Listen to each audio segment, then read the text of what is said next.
but sometimes just like faltering on their technical play.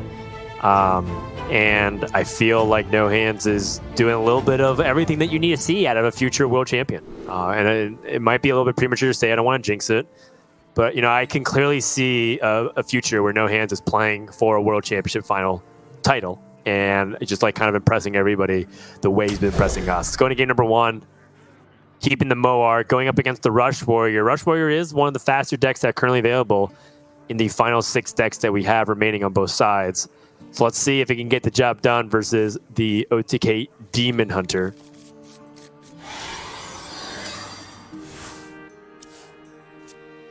Not the greatest start for Luna. Okay, bumper cards makes that a whole lot better.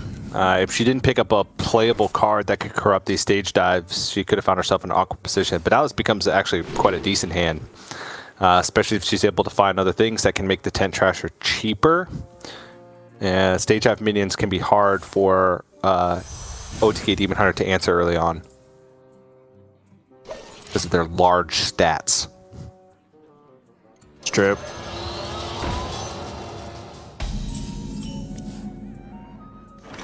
Bumper card, not really that threatening to start things off, but every little chip damage could potentially matter here.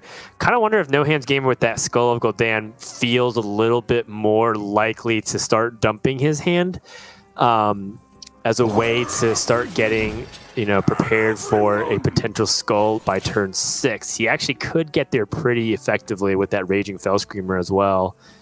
And, you know, that's one of the more interesting things about Moarg Artificer is that it does feel like a card that you're able to part ways with. But yet, No Hands also still drew his skull and now can just probably use this to find a way to stabilize the board early because Warrior doesn't exactly have access to damage spells to make these Moarg Artificers die very quickly. So he kind of just has a 2-mana 3/5 right now. I like it. Yeah. He gets benefit from it. Luna doesn't. Sounds great to me. Ho-ho.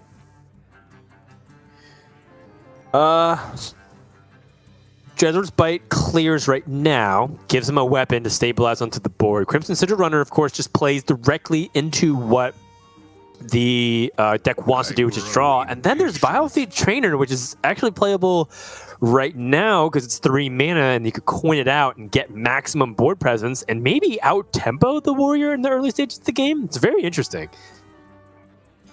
Yeah, my only concern is that what you want to be doing is playing for tempo? He's got the Moarg on board with Throw Glaives to kind of catch up if he falls behind on board.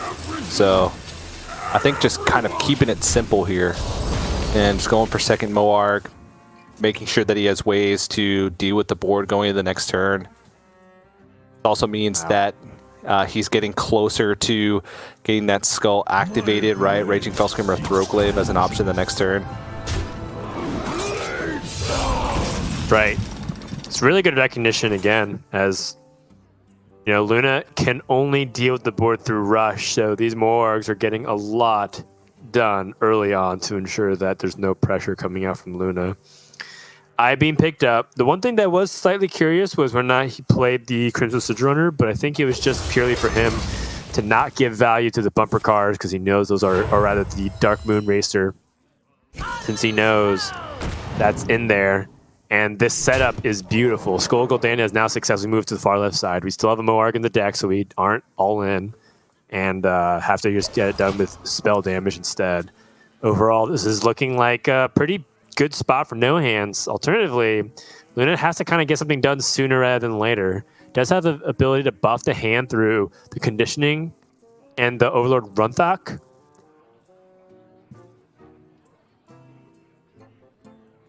Runthok is at, I believe, at 4/7 right now. Yes. On the stage dive. Alternatively, could just go for Runthok right now. But conditioning and like Warmaw Challenger isn't terrible in this spot. And then she can go Runthok plus bigger. Oh no, it's at a 5/7. Yeah. Oh, right. Because they got +2 attack. Yeah, sorry.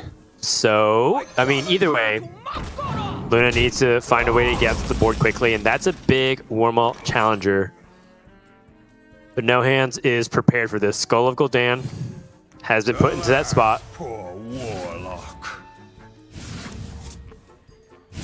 Okay. Always cracks me up when No Hands is like he's thinking in his power stance. I love it. No Hands does some of the small things that, you know, that help people think and concentrate better. I think there's some science to, you know, imply that crossing your arms helps you think a little bit better in these kinds of tight scenarios.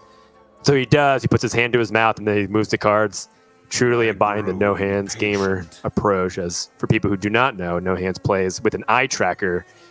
And there's an entire story about it. There's actually lots of YouTube documentation about his journey to become a Hearthstone pro. It's quite inspiring, especially for people who feel like mechanical limitations are often getting in the way of them enjoying games. No Hands serves as a direct inspiration of that. But at the same time, it always cracks me up a little bit to see him play the cards with just his mind, TJ. With his mind. He can control the cards with his mind. It's insane. I know. It's No Hands in a little bit of a tight spot right now, though. Despite what seemed like a pretty clean early game, Luna has been able to amass quite a bit of power.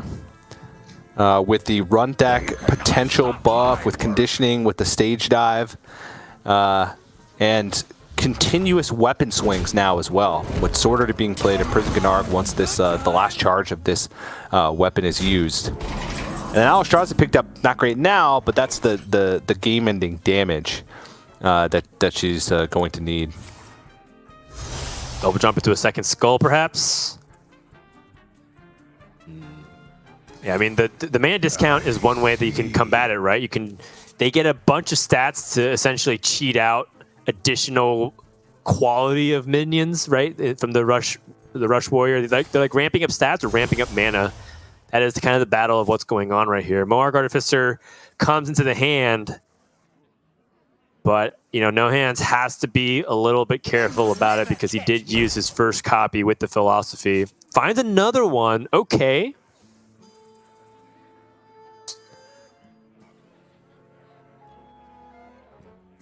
If he does copy this Moarg, I believe that is the discount given from the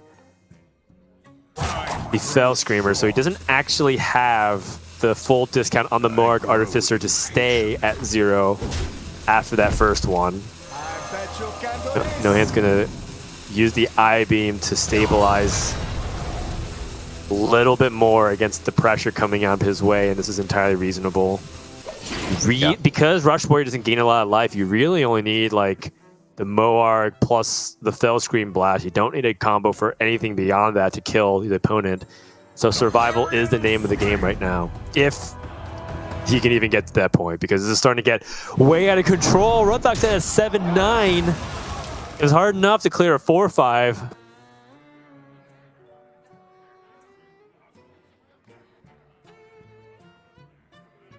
No Hands needs like a big immolation or something along those lines in order to just have one more board clear.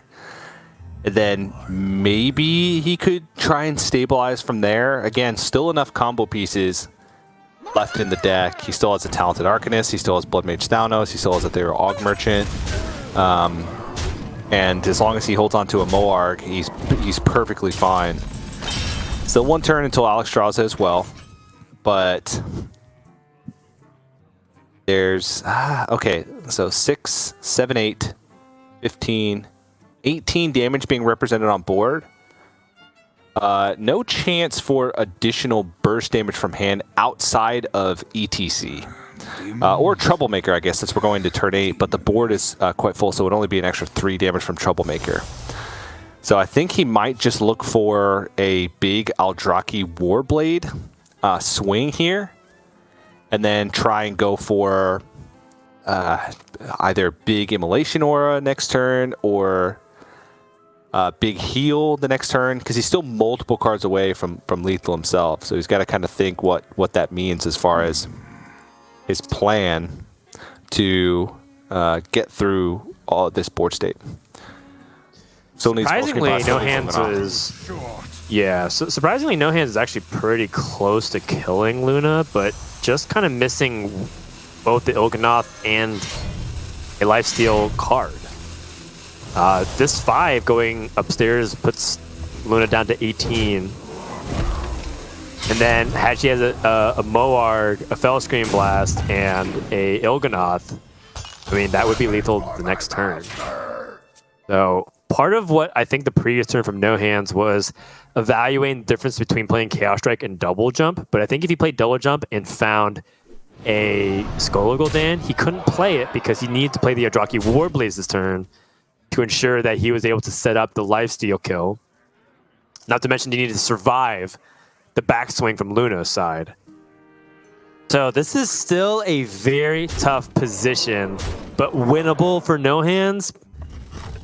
I think the window is just right here, though. Like, I don't think he can survive beyond this. Even if he finds a way to Immolation Aura, if he's not going up above 11 life, he's dead next turn.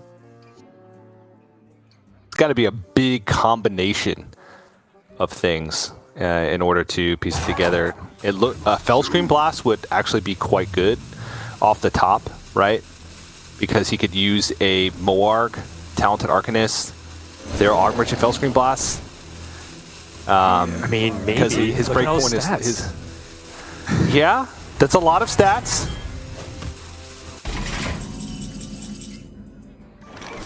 Thanos, isn't it? I think he has to double jump and try get a...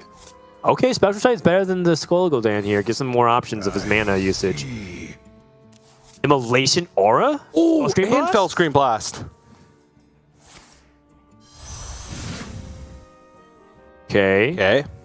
So it can go double Moarg, Blood Mage Thalnos, Fell Screen Blast, Immolation Aura. Can he? I think the Moarg actually is still buffed by the demon discount, not by the skull. So it's this next demon cost 0, not all of them cost 0. Is that almost a mistake in here? Oh, no, you're right. If that's the case, then he's limited by 1 Moarg, which makes a huge difference, right? That's the difference between a board clear and surviving versus maybe killing off a few minions and hoping your opponent doesn't have damage. Just gonna have to find out. No hands at a time. Here's that second Moarg, but it costs 2.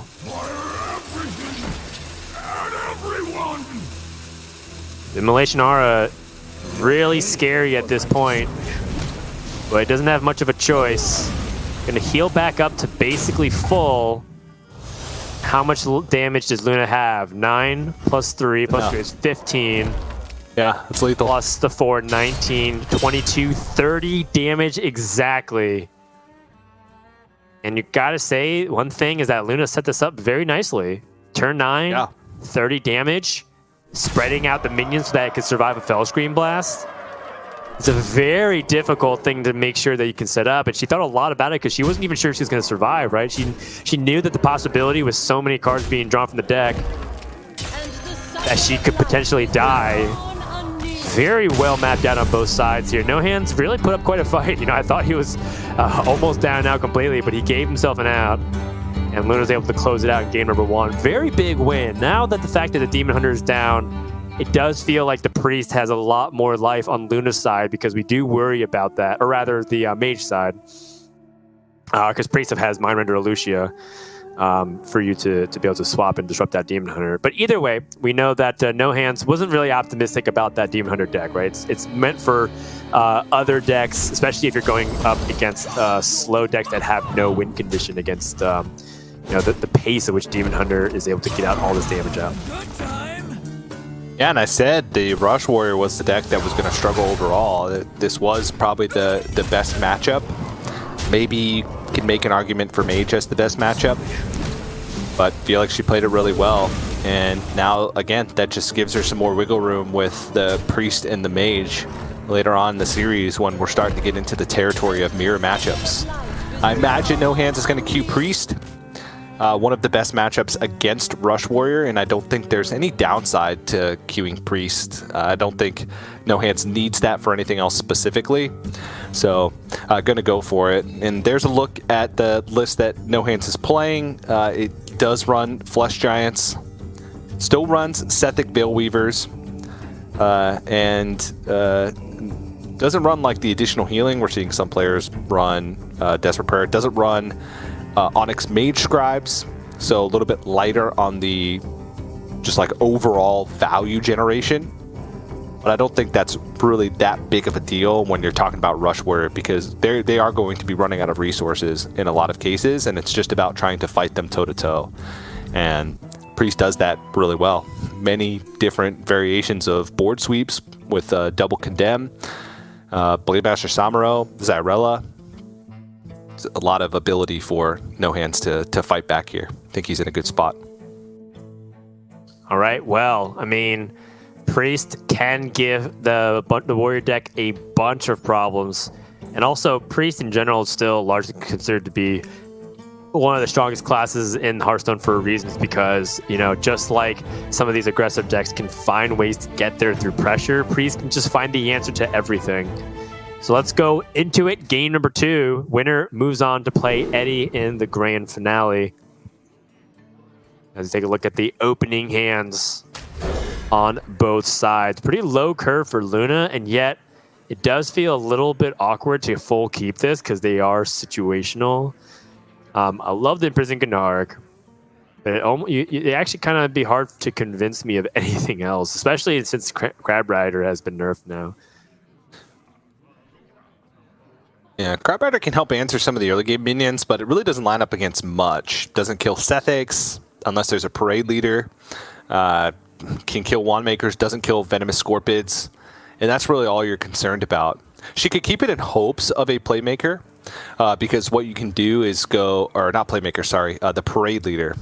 What you can do is go coin Parade Leader and then Crab Rider. It contests any play that No Hands would make, and also puts a lot of power on board. But what you mentioned earlier about the hit allowing less follow-up with the Crab Rider and less reach overall, it doesn't feel as good to keep it in hopes of a high upside.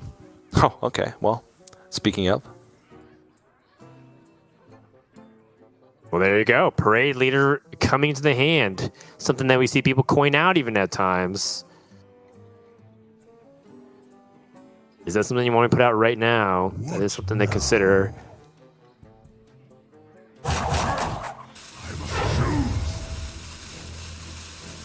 I like it. So what I like about the Parade Leader too is that it just puts the Priest into a situation where they have to respond right then and there.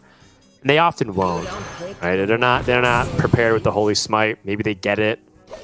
But in this case, No Hands already probably feeling like, geez, this is pretty annoying to deal with. Because the +2 attack really adds a ton of power. I mean, you're tripling the power of Bumper Card. You're tripling the power of Crab Rider. This kind of stuff is so strong when you think about the way that the card was originally designed to pressure or provide value onto the board. And you're able to do that much more. For No Hands, I even wonder if this Venomous Scorpion is it. If he just wants to rather go for another Wand Maker and potentially fish for a way to respond to the board. And if not, use cards like a Wave of Apathy instead. Venomous Scorpion just gets answered by the Bumper Card. Oh no. The upside to the Wand Maker is that you can hit Holy Smite, which deals with the like the Parade Leader, which is the more threatening minion on the board. Crimson Hothead and Wave of Apathy is actually a pretty cool combo. The problem is it's Rush Warrior, so Wave of Apathy doesn't buy you as much time as it would in other decks because the minions that are going to be rushed from their hand don't have that debuff going on. So this is a very nice opening from Luna. And No Hands still has to find a way to get through this. Not the best Hysteria. Again, could go Crimson Hothead and Wave of Apathy. Try and buy some time.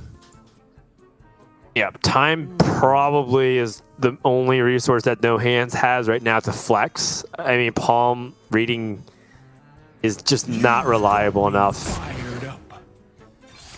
But a 4/6 taunt is. That being said, 10 Trasher? I mean, everything is coming up beautifully for Luna right now. Just has to fade any kind of area of effect card, but this is nasty. Yep, still protects the Parade Leader.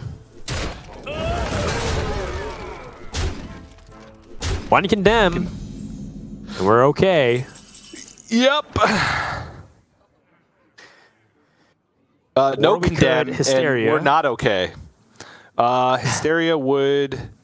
the Hysteria just feels too awkward right now. Yeah, but I want to remove 7 power from the board. It just feels like there's too many easy ways for your opponent to punish you if you don't deal with it. So I like using Hysteria in the spot, even if it doesn't kill the parade leader.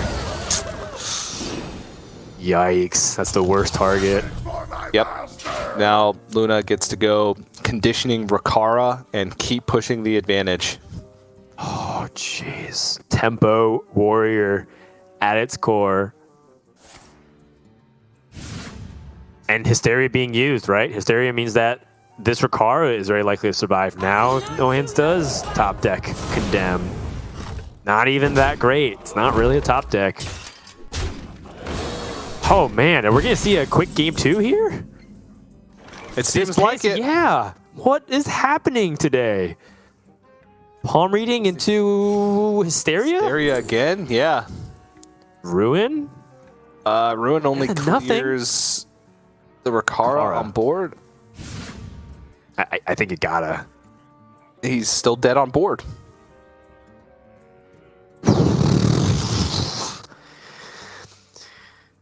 Oh, No Hands may love StarCraft, but he doesn't enjoy getting zerged down the way Luna's Rush Warrior, really staying true to his name, not giving any time for the priest to breathe. That's gonna do it. Unless I'm missing something here, No Hands is looking for a specific card. Ah, Wave of Apathy. Prayer. Nope. Ah, almost surviving one more turn. And that's going to do it. Rush Warrior 2-0 right now. Luna able to follow up Eddie's type of semifinal performance with 2 very quick wins. But more importantly, showing you why these aggressive decks are brought in the week and what they can do even if they don't have the theoretical good matchups. And also, you know, of course, good hand from Luna, a little bit awkward hand from No Hands. Now puts him down to his last deck, Spell Mage, which is going to be brutal. It's his, you know, it's another semifinal appearance for No Hands here. And, you know, another good streak of games. But right now, today, it does not look like his days so far. There's still time to turn it around, but I mean, this is not a good spot to be in whatsoever. Not at all. This is rough.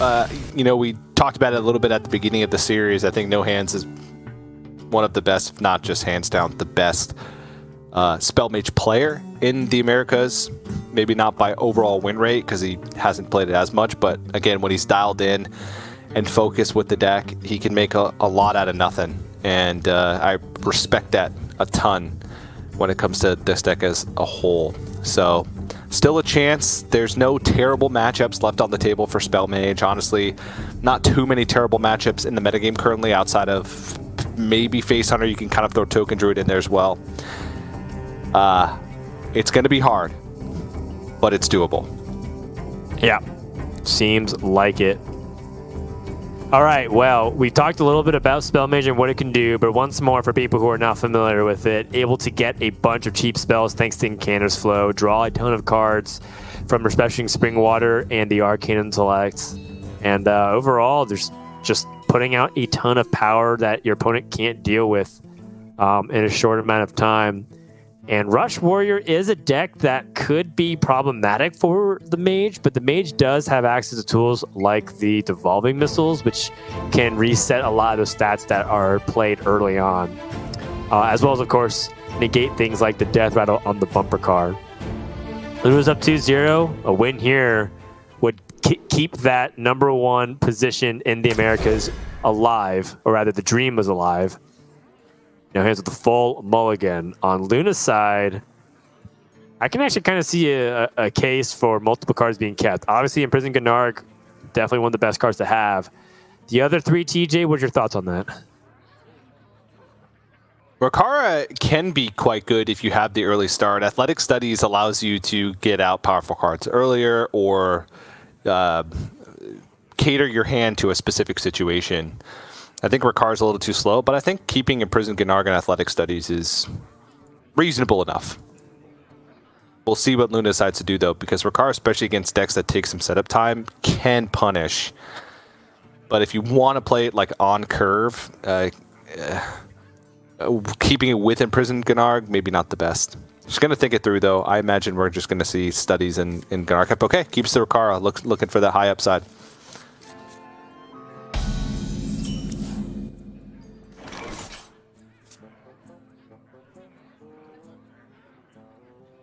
I like it. I think that Ricard is really powerful early on if your opponent's trying to take time to ramp up. And I mean, ramp up he will. And Cander's Flow on too. Doesn't really get better than that for the mage. The big key component missing compared to the last game was that Parade Leader, which just started chugging out that damage and speeding up the clock so fast that No Hands could not keep up with it. Athletic Studies finds. You know, I'd never find a situation where I can play Imprisoned Vile Fiend, but against Mage, it's interesting because Mage can't interact with that kind of board very easily. The Overload Runthok also doesn't have many minions to rush into, so part of what makes that choice interesting to me is that I not that I think that 10 Trasher is worse than that at all. I think 10 Trasher makes a lot of sense, especially if you want to play on curve. I just want to make an observation that I felt like in almost every matchup, I feel like the Vile Fiend is pretty poor, but against Mage, it might actually be okay if you don't have better choices. Yeah, I mean, it comes out a turn sooner. You can get it on the board. It discounts 10 Trasher. Honestly, Runthak I think wasn't terrible there because it doesn't die to a Pexis Blast, whereas 10 Trasher does. It's a little, but you're not usually having minions to rush into, so you're playing a 3-attack minion that has upside if it's left on the board and not frozen or devolving missiles. So upside to all three of them. But this hand is again a little awkward. Could probably coin 10 Trasher just because it's unlikely that No Hands will have picked up a discounted Apexis Blast at this stage.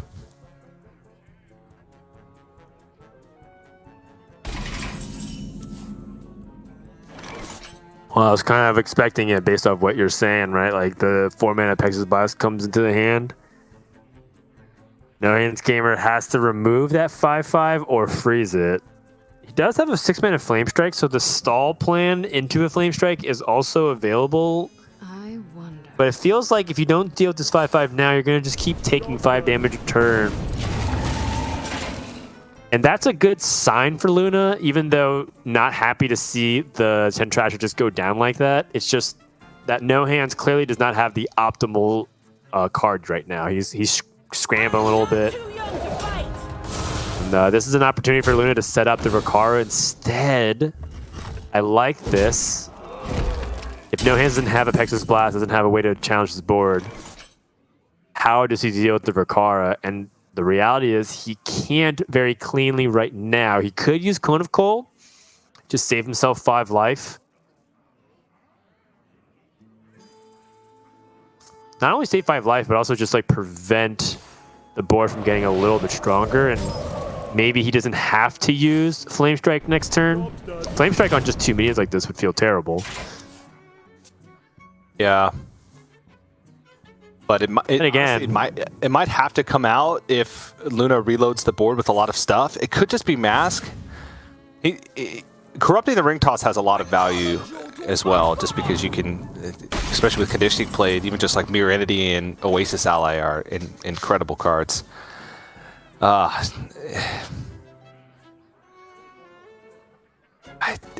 How threatening is the Warmaul Challenger? Does he have time to just go Shooting Star? Nah. Mask is going to be a hard card to play no matter what in this matchup. As long as he's able to take out the 2 priority minions, which he does, he's in a fine position. Yeah. Sometimes it happens where you have to use this card as suboptimal removal. But, you know, a lot of times people forget that Massive Cthulhu is just totally fine as well, even if you don't necessarily use it to deal a bunch of damage and push the issue for setup lethal.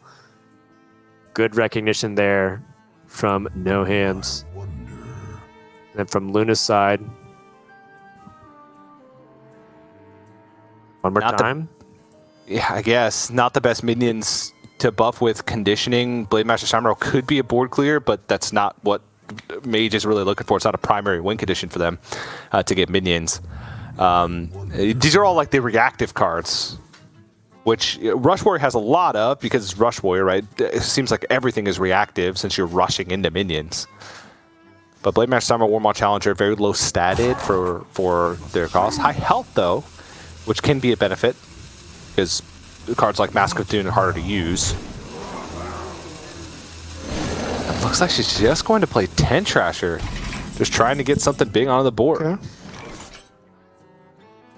Well, could have gotten something bigger by playing the conditioning and one more challenger, but Luna clearly saving it for future turns. Not just obsessed about this turn's tempo, but how the curve looks like moving forward. No hands. Flame Strike is not that great here.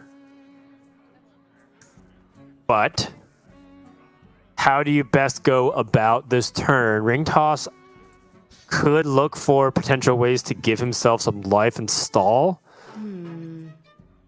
I like the Imprisoned Phoenix to set up powerful turns moving forward. Come in, come in. Everyone's a winner. So I'm just going to play conservatively here and fireball the 10 Trasher, not take damage. One of the traps you can find yourself in with this matchup in particular is you start to think to yourself, oh, I'll leave 3 damage on board. It's not that big of a deal. Oh, I'll leave 2 damage on board. It's not that big of a deal. But that damage adds up. You don't have any way to gain life. So as soon as you get to the point where Alexstrasza is playable, which it will be in most of the time in this matchup, it does go kind of late unless the mage just has this insane start. And you find yourself dead to Alexstrasza despite feeling like you weren't ever in that terrible of a situation. And I think No Hands is trying to avoid that, forgoes the ring toss, and just tries to get the fireball out of hand and the 10 Trasher off the board. Okay, Arcane Intellect. But before we go into that, No Hands instead want to think about another series of plays. Immediately rips the Arcane Intellect. I feel like right now he needs the Devolving Missiles. Fauna Power for 0, has a lot of upside in case it gives him like a Wand Thief. Sage has synergy with Ring Toss, right? So that could be some desperation draw in the coming turns. Snap Freeze. Oh, another Ring Toss, huh? Snap Freeze buys some health right now, though, in combination with the Ring Toss, and I think that might be a little bit too valuable. I like it. Ice Barrier immediately. Mirrodity is intriguing, given that you saw your opponent play 2 conditionings. But incidentally, I think Luna is well prepared for that because of Blade Master Samurai. Troublemaker. Oh wow, the Mirrodity was like super powerful into the Troublemaker in particular. You're in my school now. You're in my school now. See that, Luna, not happy to see it. She can kill the Troublemaker. Cash in on the buffed up minions. She didn't really have a choice to play at that turn and play in the Mirrodity, knowing that she did have an answer for it. Right. She could leave this up. Right. But I don't know if I'm willing to take that risk, right? I don't think it's worth it.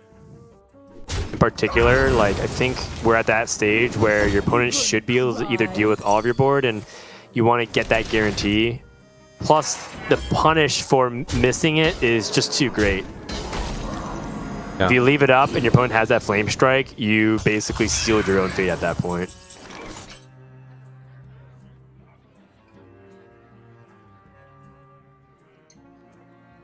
Okay.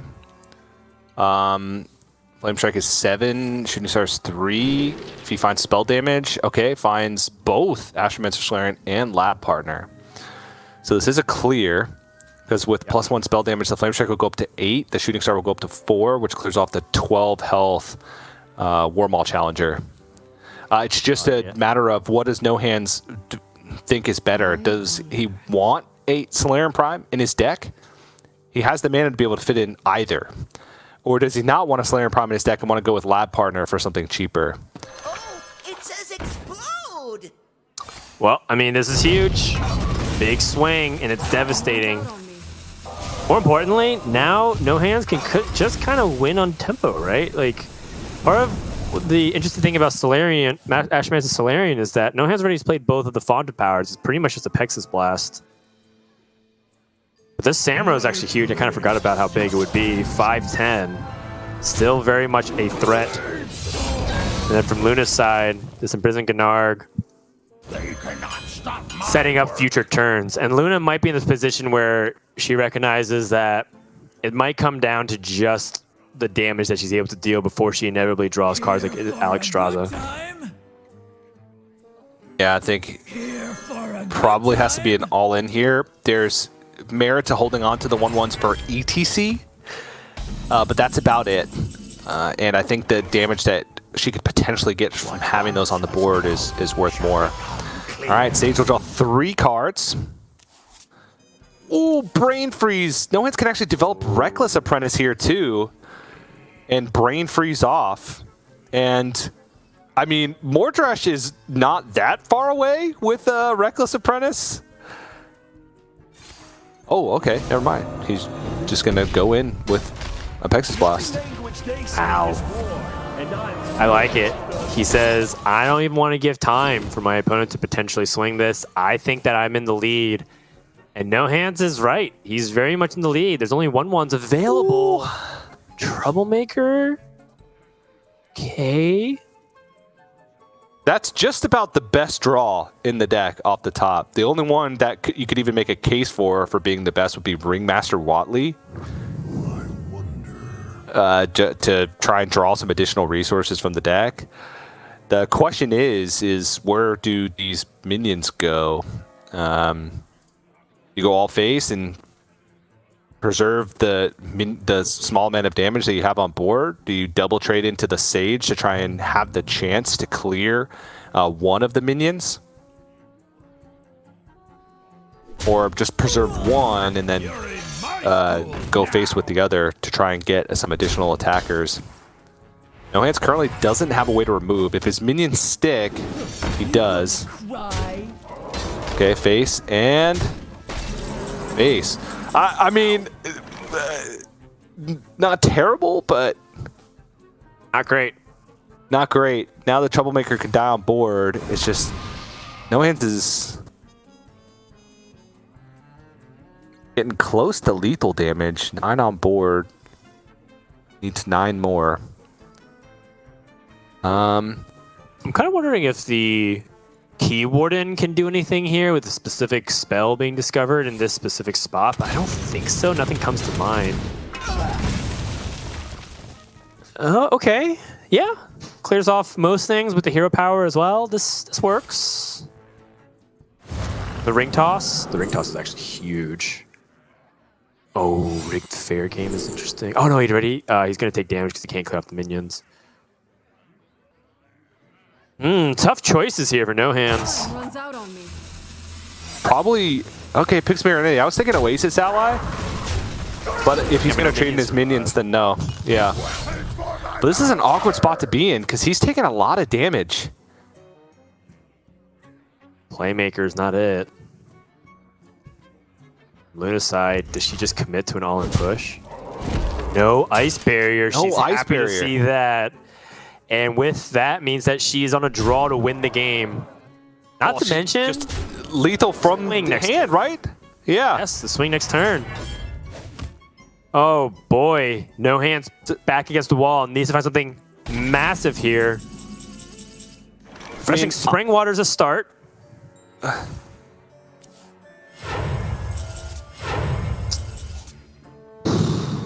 Primordial Studies. Can you even find off of it that's useful? Is there spell damage taunt? I don't think so. Violet Warden? Not really. I didn't ditch class to get second. Key Warden Ivory just to ensure that he has a spell damage activator or spell burst activator. Devolving Missiles? Nope. Double. Okay. A ton of mana, more card draw. I like it. Shooting stars, Canner's flow. It's all just not enough to stop the fiery war axe from going in. Runs out on me. He can clear the board. He can stabilize, but what he doesn't have is enough health. And with that, Luna has potentially done it. One last chance for No Hands to ping. One last chance to potentially survive from No Hands. That's it. Shake of the head. That is not going to do it. Really good attempt from NoHandsGamer. But Luna will take a 3-0 back-to-back sweeps here at Last Hero Standing with some powerful, aggressive decks, showing you what you can do with just a little bit of tempo on your side and keeping the momentum up. Luna is eyeing that #1 point spot, currently dethroning NoHandsGamer from his chance of securing that #1 spot with a Week 5 win. Well done. Now Luna moves on to challenge Eddie, which is a battle of two of the most consistent veterans from the Americans since Grandmasters has begun. Yeah, I mean, I feel like we've seen so many finals of weeks or big matches where those two are involved, but that was kind of an insane game. I felt like No Hands was in a good position, honestly. The one turn that I had the question about was the turn that he Apexis blasted face. Apexis Blast is a much easier card to use than Reckless Apprentice. He was nowhere near finding lethal. He had already used a Fireball early on in the game, didn't have any other burn in his hand. But decided that turn right there, you saw it for a split second. He could have Reckless Apprentice cleared off the Womans on the board. It would have made Troublemaker much less impactful, and he could have used Apexis Blast to help him clear the minions the following turn and stick a better board. That's the only turn that I can look at.